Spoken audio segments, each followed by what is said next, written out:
Hi guys, welcome back to my two senses. And today's topic we're going to deal with importance of speaking about mental health. I have a list of them written down. That's why you'll see me looking down on my book. But let's get right into it. So number one is that most people don't even know how the state of their mental health affects how they relate with other things and other people and even how they are as individuals. I'm going to give you a really solid example when let's say you're walking and somebody steps on you, especially for for the ladies, when we wear those batangomas, the white ones, when somebody steps on those shoes, trust me, and you've not gotten to where you're going, chest pains. So they're this kind of people. Of course, the person who was stepping on you, probably they're absent-minded or they did it on purpose. Like, you just never know the state of the other person. But we're talking in terms of you're the one who has been stepped on. So there are people who will be like, they'll give you their peace of mind. They'll really abuse you or even say something really bad, not knowing whether the other person tripped or fell or and I don't know. Another people maybe may be quiet. Me, I'm one of those people. Me, if you step on me, I'm just going to be quiet and just look at you like, what did you just do? But I'm not going to say anything. I'm just going to look at you.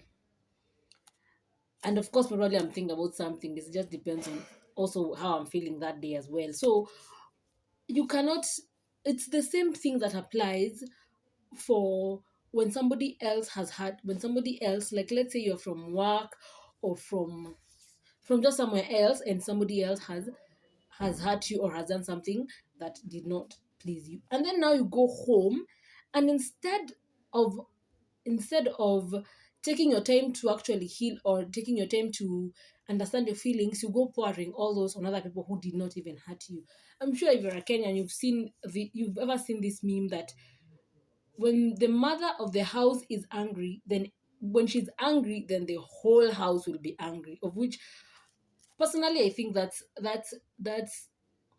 really, I don't know the word is say messed up to say for say, because this person is coming to pour anger on people who did not even cause the anger or even cause the frustrations or anything like that. And that is why speaking of it enables you to know that the state of mind really matters, and really because it affects on how you are going to respond to your environment, how you're going to respond to your kids, your parents, your spouse, and even your colleagues. Point number two is that you can get to look for help when you are suffering, because we have different states of mental health. Like somebody can be suffering from depression, somebody can be suffering from suicidal thoughts, low self-esteem, those kind of things.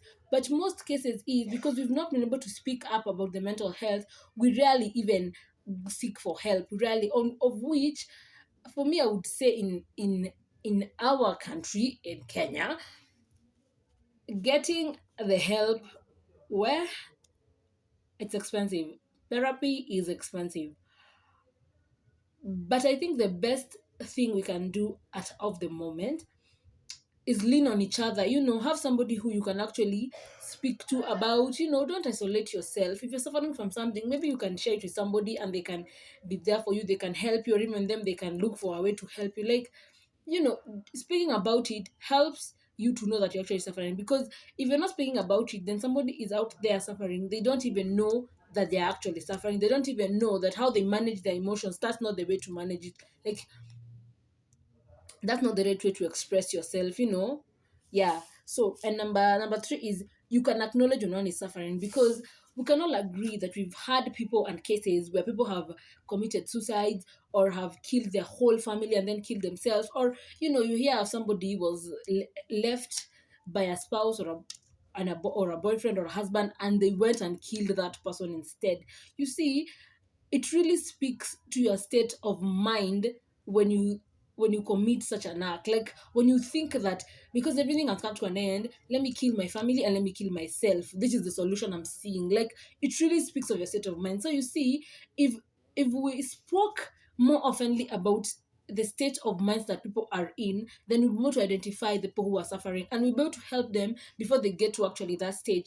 I'm sure some of you have had the cases of where people sleep a lot, especially, sorry to say this, but especially the youth. Like, you can be probably living with your parents and then you're always sleeping a lot, and your parents are just like, this person is just lazy. Why are they always sleeping a lot? But disclaimer, this is not the case in all the situations. This is just an example in some situations.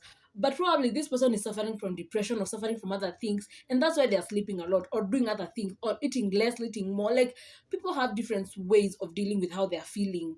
And sometimes if we spoke more of the state of minds of people, then we'll be able to identify the people who are suffering and help them before they get there. You see, because you hear cases of people who have killed themselves, who have committed suicide, and then their friends or their family are just like, hi, as we didn't even know they were suffering. But it's not their fault they didn't know. It's because we don't speak so often about it, even the signs and everything, so that you can be able to identify a person who's suffering at the right time and be able to help them or even work with them. You see, point number 4, you get to understand what is going on with you. You see, going back to the other example I used about when you come and pour anger or frustrations on somebody who did not hurt you.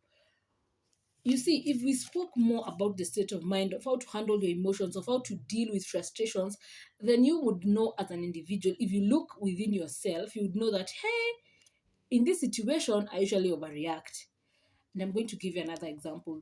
Another example is, mostly this happens with women. Sorry to say this, but when women are emotional, like when they are hurt or sad or angry, we act most of us act in the moment, and those actions are usually not the correct actions. You see, they may end up shouting at you, abusing you, or if you are living in the house, they end up kicking you out.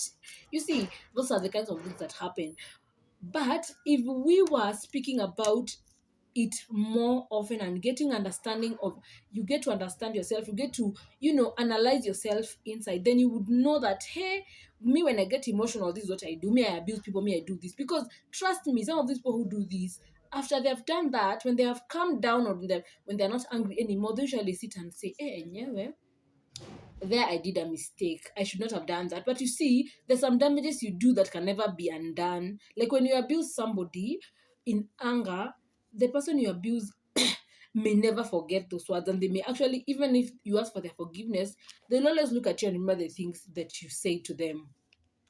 So when you are able to speak more often about this, about people's state of mind, how you handle your emotions, how do you deal with the frustrations, you're able to know that, me, when I'm angry, I abuse people, I talk bad. So when I'm angry, I will try to calm myself down or take my time. The people who just decide, like, me, when I'm angry, I'm not going to deal with people. Let me just take a walk or just listen to music or just be by myself to process. Because most of the time, when you act in that emotions, some of the time the actions you do are irreversible, and emotions change from time to time. So if you're always acting on your emotion, then trust me, most of the time you're going to be at a loss. You see, so it's for you to know that, hey, today I'm feeling so happy, but that doesn't mean I should spend everything or do everything. I'm so excited, I'm so angry, I should do this, I'm so sad, you know. Point number 5 is to reduce stigma.